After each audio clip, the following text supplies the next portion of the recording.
Blizzard's great struggle begins.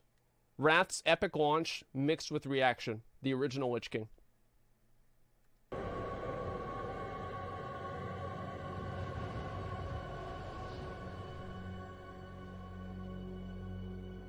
This just came out, so I don't know, like, I don't know if this is gonna be good or not. Nobody knows.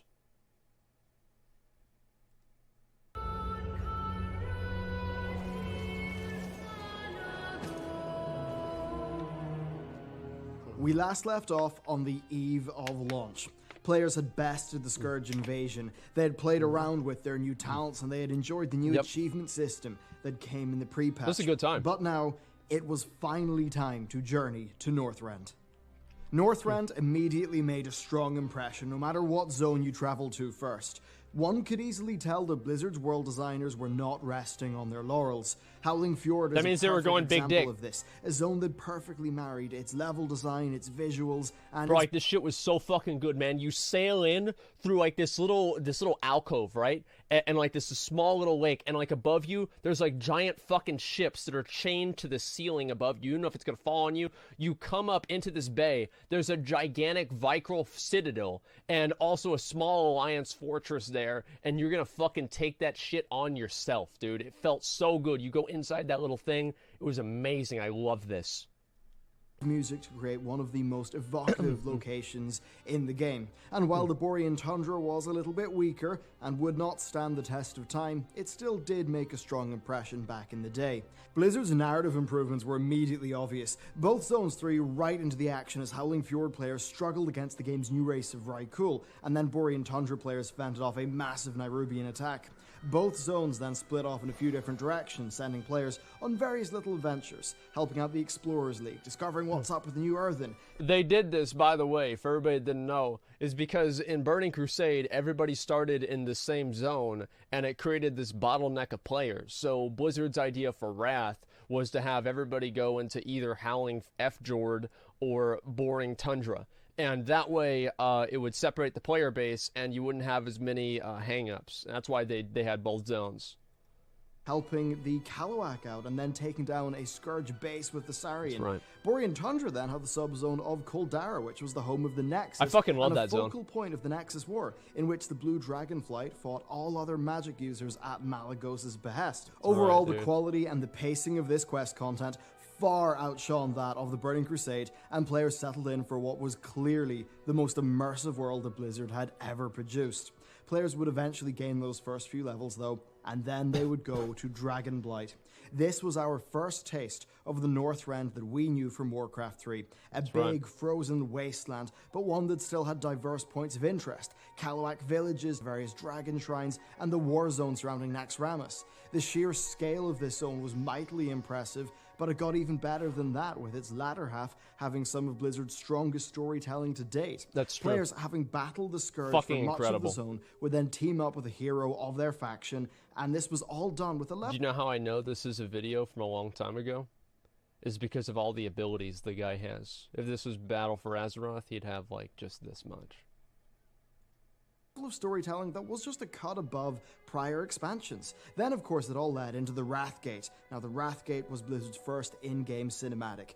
Crude by today's standards, and even by some of the standards of the day, but for Warcraft, it wasn't the best. A very large step Let's be honest. And that wasn't all. This directly led into the attack on Undercity. And this all came within the first few levels of the Wrath experience, and it served to further raise up tensions as we went to explore the rest of the continent. Following this up was very hard. I hated doing Battle for Undercity on every character. Basin and Zuldrak did not have as strong narratives, but they were all very well realized zones within their own right.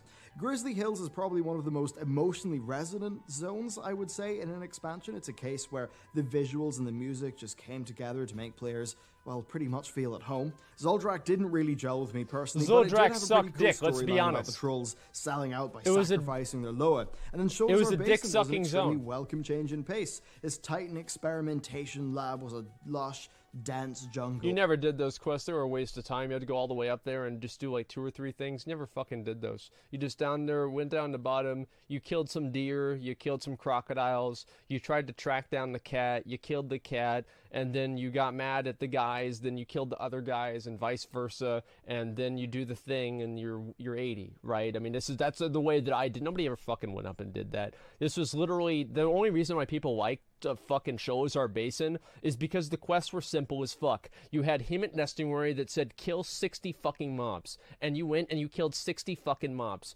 and there was no weird kind of click on this and make this weird fucking thing. No, you just killed the mobs, they were dead, that was it, and I loved it. Something almost entirely different from the rest of Northrend. It had solid quests, great visuals, great music, and a interesting enough mutually exclusive faction choice between the Oracles and the Frenzy Pod. I like this. Now, by the time players had done all this, they were level... The only problem with this is that the Oracles were obviously the correct answer. Like, anybody who went Frenzy Heart was a fucking retard. Because the Oracles gave you a mount. And you know what Frenzy Heart gave you? It gave you a toy. Like, you would obviously go... Everybody that was smart was Oracles. And you could tell, like, if somebody was good or not, if they were Oracles or Frenzy Heart. We had this one dipshit in my guild. His name was... I like this guy. I still talk to him. His name was Dakina. And he went Frenzy Heart. Jesus Christ. He was an enhancement shaman. I mean, I think that says it all. Level 77, and they unlocked Cold Weather Flying, which was a... Whenever this happened, I got level 77. Instead of going to level...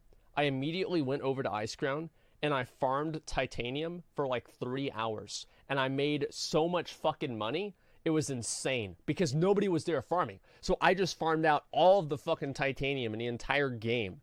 And I sold that shit. I had so much money at the beginning of Wrath, I could buy anything I wanted. I loved it. Requirement pretty much for the final two zones. Easy. Icecrown Glacier and Storm Peaks. Icecrown what? They were level 77, and they unlocked Cold Weather Flying, which was a requirement pretty much for the final two zones. Icecrown Glacier and Storm Peaks. Both of these zones were designed with flying in mind, but in different ways. Icecrown was the seat of Scourge power. You had to fly because it was too dangerous on the ground. The best your faction could do was do small raids from an airship.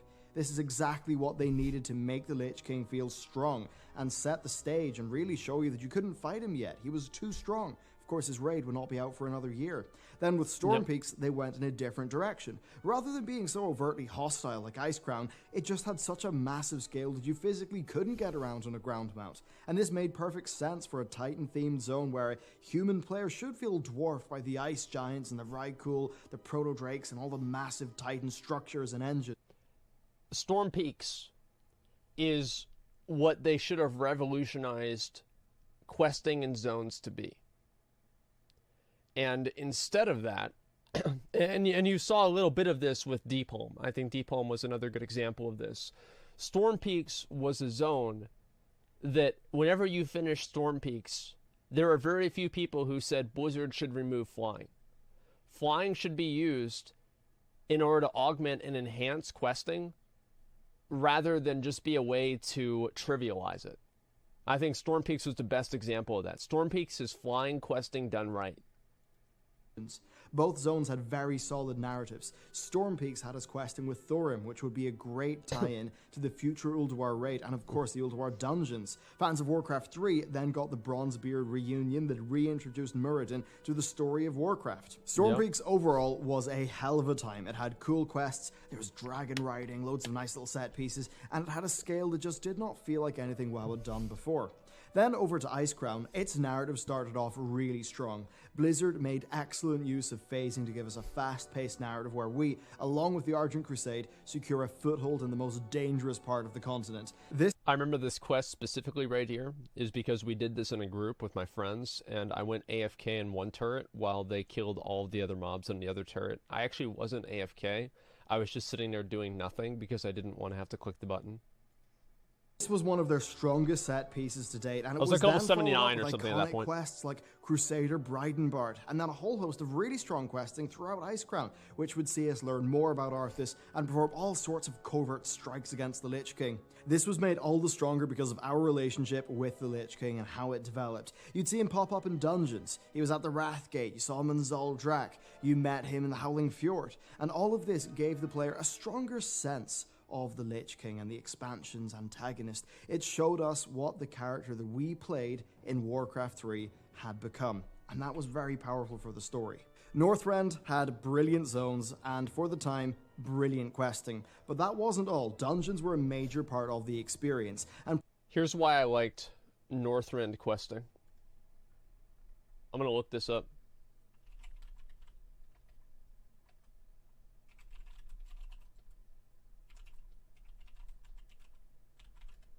Let me see if I can find it.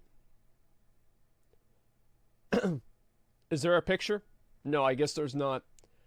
Who here went back and they did Zuldrak, or they did Dragonblight, and you would come back to town and everybody would be like they were watching a train wreck stream, because the entire zone would be populated with question marks. It was fucking beautiful. players gained access to a variety of level-up dungeons as they progressed, and these, unlike in many past times, did a far better job of tying into the narrative of the zones. So the Utgard dungeons were really fantastic in my estimation. They had a nice progression. You were doing the keep while you were leveling, and you killed King Yermin in Pinnacle at max level. I think the Nexus was an absolutely fantastic dungeon, but it's fair to say that its level 80 only follow-up was a bit more contentious. The troll dungeons of Gundrak and Drakthron Keep were both... Gundrak was my favorite dungeon, and my favorite part about the dungeon was after you killed the second boss, you'd have to jump down into the water, and you'd have to swim across to the third boss, and there would be these little piranhas, and the piranhas would attack you, and if you were a cloth wearer, like there's a huge difference between cloth wearers and plate wearers back then with like how much damage you took from mobs. These little fucking piranhas would eat you alive. So what I would do is that if there was somebody in the group that I didn't like, I would act like I was going to jump down, because I usually be tanking, and I would let them jump down, like the mage, and he would jump down, and the piranhas would swarm him and kill him. It was the best part about the entire dungeon. I love Gundrak. Both really solid offerings, and while the Hulls of Stone was a little bit on the average side, Hulls of Lightning was really, really damn cool. As for Violet Hold, well, like its Legion reincarnation, it sucked back in the day as well. We then had the fantastic Azul Narub and Ankahet, the Fallen Kingdom. These big dungeons were in the massive, sprawling world of Azul Narub, which of course we did not get as a leveling zone, which was sad, but nonetheless, they were fantastic dungeons. And then finally, we had the Culling of Stratholme, which retold the story of Arthas' character-defining fork-in-the-road decision, where he ultimately decided to purge the city. I'm really not sure if this is a fantastic dungeon, but I do remember enjoying it quite a bit back in the day. It wasn't. The pacing was really fast initially, especially... It sucked. If you want to do a time run to get the Drake mount, and I suppose that did make it memorable for me. Overall, Wrath had a host of great dungeons, at least in terms of their content. They absolutely did do their job well, at least in the level up process. So, loads of new zones, loads of new dungeons. Overall, how did the leveling of Wrath stack up? In short, fantastically. It was just the best that the game had ever seen. Unlike the overly linear questing of the Cataclysm, it managed to strike a balance between set pieces, linear sections, and open-ended design, which delivered a player-driven journey through Northrend that took you through diverse lands that had you defeating... I think there's not even a question in my mind. Wrath of the Lich King questing was just better than Burning Crusade. Like, Burning Crusade quests were, I mean, they weren't really that good. Like, Burning Crusade, like, the zones, the quests, everything like that, they weren't really that good. Like, Burning Crusade was good because of its philosophy. Wrath, I think, was good because of the actual content itself, if that makes sense. Legrand? Yeah, go kill 30 Windrocks. Come back to him. All right, now kill 30 of the bigger Windrocks. You know, like, you had to do that how many fucking times, dude? The quest sucked. Diverse enemies, and this was all greatly aided by the fact that you did have the Titan and the Nexus War subplots, and then welcome breaks in pace like the Tuskar and Sholazar Basin. Now, it's important to remember that we were still in a very different era of the game. It really wasn't as much of a fast-paced, gameplay-oriented experience as it is now. The journey really did take precedence for many players, and Northrend was perfectly designed for that. The strong world design, the music, the narrative, and the questing, that's all part of why Wrath was critically acclaimed upon launch, having improved on the Burning Crusade's equivalent content, at least for the leveling, in every way. But that's not everything, because we need to talk about the end game. So, the world was tremendous, but MMOs, even back in 2008, they would have to live or die by their endgame. That's now, right. With Wrath, That's this what matters. endgame would vary wildly as the expansion progressed. On launch, Wrath is best categorized as an accessible version of the Burning Crusade, but with a few extra bells and whistles. Now, seeing the success of TBC, Blizzard likely wanted to open that experience up to more players. So, like TBC before it, Wrath's endgame consisted of dungeons, raids, PvP professions, and reputations. Exciting. None of that should be surprising to a modern World of Warcraft player, but what might be surprising is the slower pace. Now, to be clear, the pace of Wrath was blistering as compared to the Burning Crusade, but not so much when compared to the game as we find it today. So players would be doing daily quests for the game's many factions. Now, first, those factions did have some really cool mount rewards, but also, importantly, they had vital pre-raid gear as well as useful enchantments that would be needed. Now, on top of that, even, in order to get I remember this was one specific example, in order to get the blue version of the gems that you needed to craft for, like, Critical Strike, you needed to get revered, I think, with Sons of Hodir. So there were actual reasons, and because it was harder to get revered with Sons of Hodir, it created a value through scarcity that people that were able to go through that quest line as a jewel crafter gained through doing that isn't just an innate value of getting the reputation itself, but also now you have the privilege to create an item that so many people need that is unique to just you and everybody else who did that thing. So locking those patterns behind the reputations actually created a bigger incentive for people to work towards their professions, because they knew if they could do both of them, they would get money. The dailies were about on par with those of the Burning Crusade, and to be honest, I found them somewhat engaging but not amazing. Now, WoW was still young, and it's important to remember that getting the basic rewards was still exciting to people. Progression was quite simple and quite fair, so investing time into that content just felt reasonable and worthwhile to people. Progression now, was let's fair. Get into the cycles of gameplay. So most players would be doing their dailies. Then true. Wintergrasp would be another vital part of their gameplay. Now, this battle would kick off every few hours, and it would bring in players from all around the world. It would bring in all of the Alliance Kel'Thuzad players, and it would bring in all 2 of the Horde Kel'Thuzad players. And we would take these tanks here, and we would aim all of the tanks directly on top of the graveyard that the Horde players would spawn in. And as soon as they left the invulnerability barrier, they would be immediately deleted by a barrage of fucking tanks and artillery that is like... It felt like it was like Afghanistan or something. It was a bad time for them. And the determination buff, it didn't matter how much health they had. They were going to die in like 1 second anyway. It doesn't even matter. You would earn Wintergrasp commendations, which would get you some pretty decent rewards, but importantly, victory would give you access to the Vault of Archivon. Now, this initially one-boss raid was very easy, and essentially it did act as a chance of some free loot. Not so much that it would greatly devalue gear, and it did have the benefit that, it would give people a nice little dip into a raid-like experience that, unlike the modern world bosses of current expansions, still kind of felt like raid content because it was a pre-made group. Now, Wintergrasp was not balanced on most servers, and it was not a perfect system by any means. No, it wasn't, what I will was it? say, though, is that it did its sure job wasn't. quite well. It gave pace to Wrath's endgame, and it provided a valuable activity for casual players that didn't really take away from the hardcores. Now, as for Wintergrasp itself, I think people just wanted the fantasy of a big siege, and largely that is what they got. Now, Vault of Archivon wasn't the only small raid in this expansion. We also had Sartharian's Lair, which... See, here's what they need to do. Is they need to make one of the new brawls, and I don't know why they don't do this. They said they were going to do this, but I don't know if this is ever going to happen. They need to make the brawls that they have, instead of brawl for, what is this here? Not Cooking Impossible. Nobody gives a fuck about that.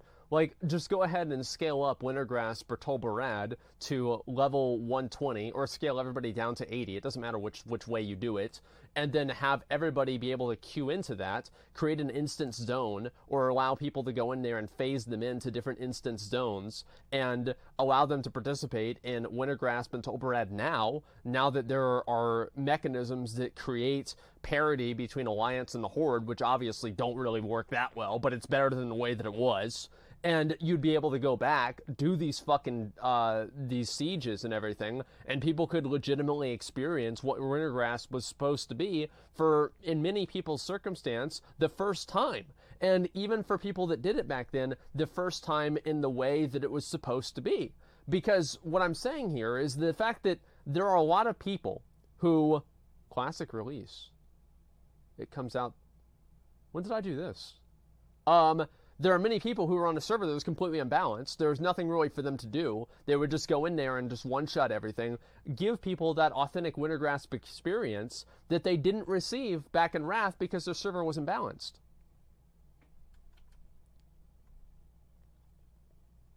This day is one of my favorite instances because of its difficulty mechanic. It's actually one of the first examples of a heroic mode. So her room had 3 mini-bosses and a bunch of trash. If you killed all of the mini-bosses and then killed her, that was Sarth 0D. It was really easy because the boss just had some pretty clear and simple mechanics that I'd say were a really good introduction to raiding. Now, if you left the mini-bosses alive, then they would join the fight, and that made it much harder. Sarth 1D, 2D, and 3D were all quite hard, and they would give you greater and greater rewards. And that really was an important thing. It was probably the hardest content in the game at the time. It was. If you saw somebody with the Drake mount reward from Sarth 3D, you knew they meant business. And then finally there was a third one boss raid, which was the Eye of Eternity, that had a simple enough achievement that players would be able to unlock decently quickly. Now, all of this meant that casual players had quite a lot of stuff to do every week, and best of all, it was pretty good quality content that didn't waste their time.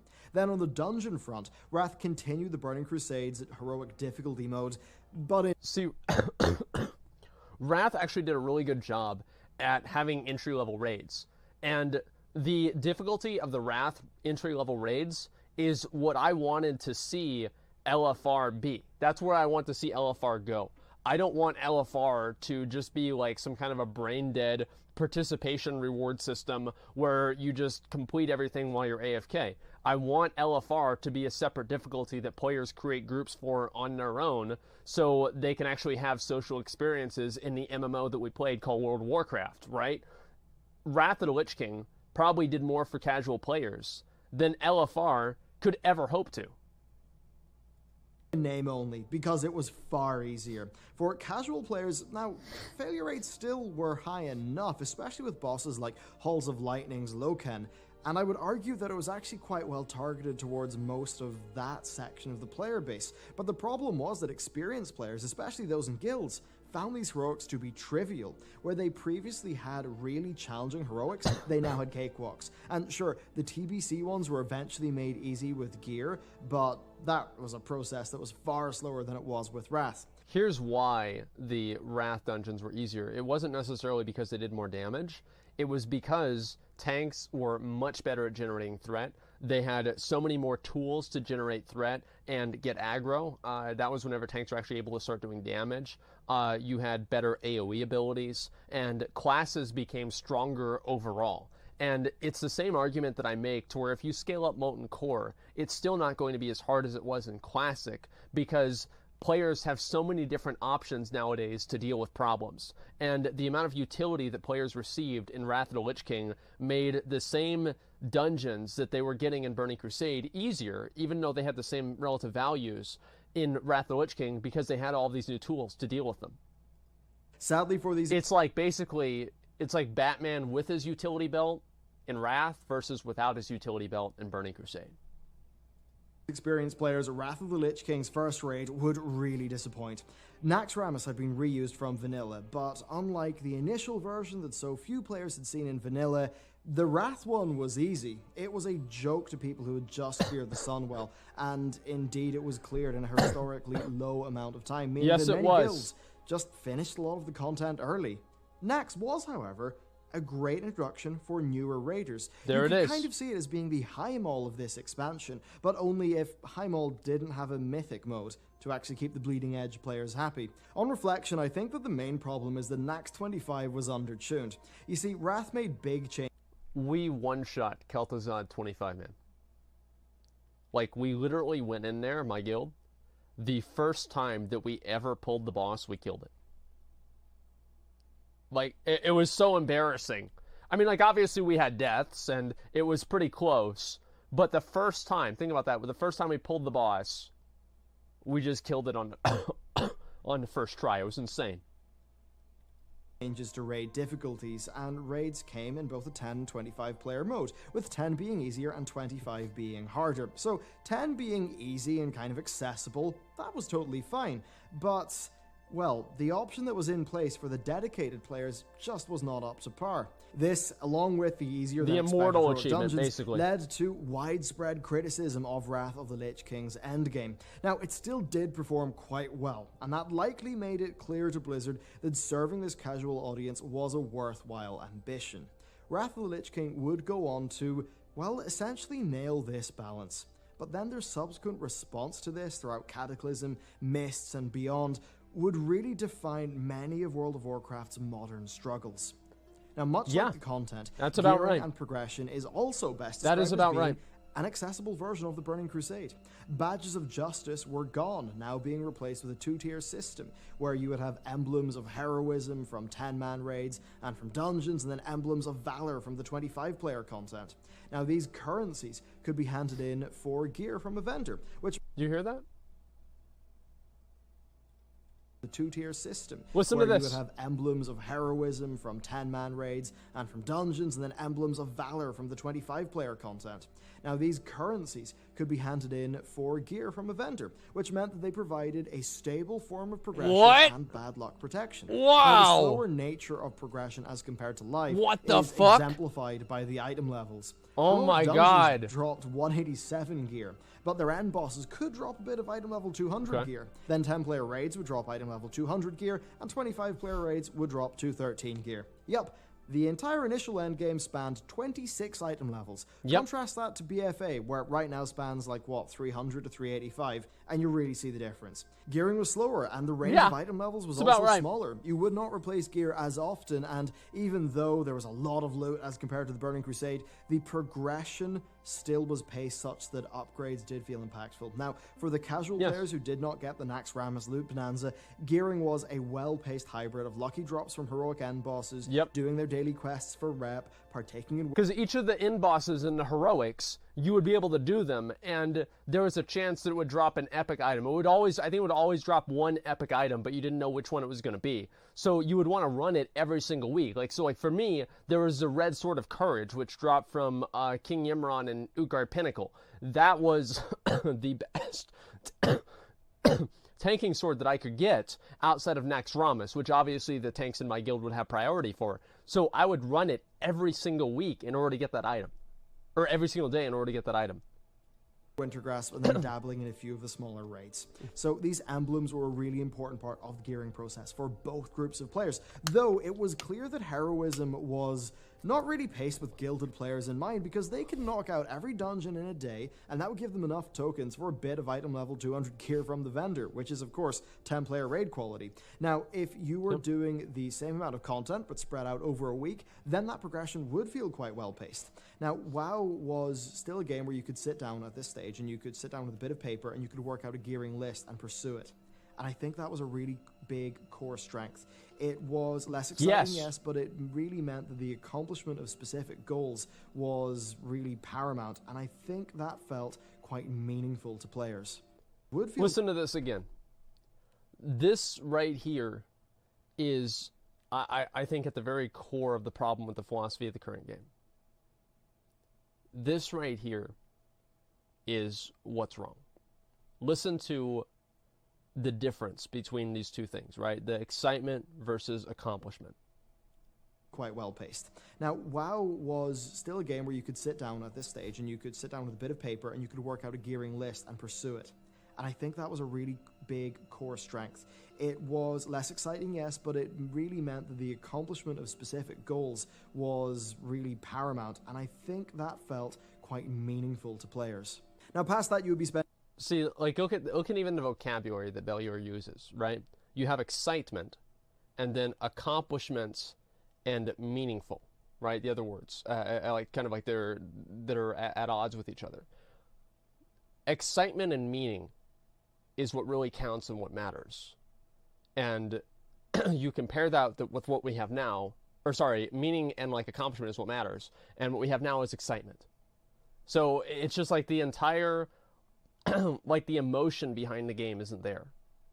Spending time hunting down enchantments from reputations and from professions. That's you'd right. be color matching your gems and you'd be theory crafting to get the ideal mix of stats while still maintaining your hit and expertise caps as well as the defense cap if you were a tank. Now, those caps were not exciting, but they did sort of add to the sense of progression, and they gave you some initial goals besides item level, which was less of a be-all, end-all back then than it really is today. What else were people doing? Well, at this stage, you've got to remember that WoW was only 4 years old. The basics were just more interesting than they are today, and in many cases, they were also paced slower. So things like earning money to get the Traveler's Tundra Mammoth, that really motivated people and provided a good goal. Gold inflation was also quite reasonable, and the market, at least from my memory, was quite healthy, being supported by an economy that was really quite fun to engage with. I still remember pouring hours into the Saronite and Cobalt shuffles, as well as all of the different gold blogs that I'd read back in the day. So in short, the story... I would never do any of that. The only thing that I would ever do is I would just farm shit out. I would farm out like low-level dungeons. I don't know why I thought that was fun to do, but for whatever reason I really enjoyed that, and I would AoE farm low-level dungeons and just sell Runecloth, because for whatever reason, people would still buy Runecloth so they could turn it into the other different factions to get the special mounts. The story of Wrath of the Lich King's launch endgame is really the story of how it was experienced differently by the casual and hardcore players. Blizzard had, though, for the first time, thrown a bit of a new spanner into the works, because it also brought the Death Knight. So how did the Death Knight pan out? Well, It was completely overpowered and it ruined the game, and it completely trivialized half of the encounters in Naxxramas and especially Sartharion because of the amount of ways they can deal with Sartharion's breath whenever all the dragons were up. And it also ruined PvP because Death Knights were actually so powerful that they had to remove an achievement at 2000. If you won 10 games in a row, you got this title called the Flawless Victor. And the problem is that Death Knights were, as a bug, receiving that title as soon as they hit level 80. And Blizzard fixed that bug by removing the title entirely because of how overpowered Death Knights were. You would literally put down a Death and Decay, and it would do a better job at CCing you than a Mists of Pandaria crowd control chain. It would fear you over, and it was the most disgusting thing I'd ever seen. Knights began in their new starting zone, and it was incredible. It was perhaps the best crafted narrative sequence the team had ever made, and they really nailed the quests as well. The whole thing was very engaging. Being able to play the villain was really damn fun, and it just, to be honest, it felt fresh, mowing people down, hopping on a dragon and mowing them down again. Seeing the Lich King and questing at his behest was all really darn cool, and they wove that narratively really well into the continent of Northrend, such that DKs would feel quite well motivated. Now, the Death Knight was utterly overpowered at launch. Now, the follow-up 3.0.x patches, they would continually rebalance the class, but in many ways it was just tricky because of their design, because technically they could tank in any spec. That might seem wild today, but that's just how the old school talent system kind of worked. They dealt a ton of damage, they were rock hard to kill, it made them unstoppable, and they were still very strong after they were being tuned downwards. Now, that's right, because every single spec you would use for tanking. So you had Frost, which was the versatile tanking spec. You had Unholy, which was more the AoE tanking spec, and you had Blood, which was the heavy boss hit tanking spec that you'd use for like tanking Sartharion. So it doesn't matter what spec that you were playing on your DK, you were fucking overpowered because of how strong you were and the fact that every spec was also built around tanking. So imagine me, a warrior, trying to fight a DK that has a 48% chance to parry. Like, it was the worst thing. Like, I remember I would fucking explode whenever I would get my attacks parried by a DK like 4 times in a row. It's like I couldn't even do anything. It made me so goddamn mad. While Frost was the primary talent tree for tanks, you could actually get by with others, which is of course very different from the modern Death Knight, which all stems from the Cataclysm Death Knight changes, which made Blood be the dedicated tanking spec, with Frost and Unholy being dedicated DPS specs. Now, I'm not going to lie, playing a DK was fun. you were so powerful in day-to-day scenarios. You were a hero class. Silly. That's what you were. Leveling was especially funny as you chewed your way through Outland. Now, class mechanics aside, the experience of playing a Death Knight was just really strong. They started off in what's likely the best starter zone yet. Loads of fun quests, and it used phasing fantastically. It really showed how the world was reacting to the terrible actions that you were forced to take. And it then ended in a set piece that was massive for the lore, and it really set you off on your quest to end the Lich King. And while their mechanical power was questionably high, for sure, Blizzard, in broad strokes, did execute World of Warcraft's first hero class quite well indeed. I mean, again, barring the balancing, They executed him because he was dead. A bit silly having all DK dungeon groups for the first while, but still, they did pretty well, I suppose. So, how did all of this actually do? Well, the game jumped up to 11.5 million from its TBC high of 11 million. The actual game ended up being the fastest selling PC game of all time. It moved 2.8 million copies in 24 hours. Reviews were very high, and the game seems to have performed very, very well, even though the more dedicated players obviously did pick up in issues that reviewers would not have felt. So, let's wrap up the endgame, because you've seen how people geared their characters, you saw the content that they do, you've seen how DK's impacted the game, but really you've not seen many of the things the expansion's known for. Heroic raids are nowhere to be seen, the same goes for Dual Spec and for LFD. That's right. Wrath of the Lich King, at this stage, it was a casual version of the Burning Crusade. Easier difficulty and then iteration on the experiments of WoW's first expansion. That's what Wrath was. But the next year would morph World of Warcraft into a radically different game. Blizzard would even find a working solution to one of the modern game's largest problems, only to struggle to rediscover it in the game's follow-up expansion. So, join me next week, where we chart out the story of Wrath of the Lich King and how it transformed from TBC, but a little bit casual, into really modern World of Warcraft, because this is the expansion that saw probably the most change in its life, and it's a tremendously interesting story. I would say so, yeah. Massive implications for the rest of the game. It's actually true. And really so much of what we see today and the popular dramas of the last 5 years, they all stem from the development of Wrath of the Lich King in its post-launch lifespan. That's why I said Wrath wasn't my favorite expansion. Be sure to subscribe to the channel to be notified about that. Right fucking there. Thank you very much for watching this video. I hope you enjoyed it. And with that, I'll see you next time. Time to get content by Bellular. Well, look, man. I mean, he's been playing a lot of BFA. What do you expect? I mean, he's doing his best. You know, I mean, it's the way it goes. But I don't know what else even to say. I mean, plays a lot of BFA. That's the way it goes. Did you read the letter on Reddit? What's the point of Hrothgar's landing? It was for the Ice Crown dailies. That's what it was. Obviously, did you pay Bellular for the content yet? Not yet, dude. Not yet.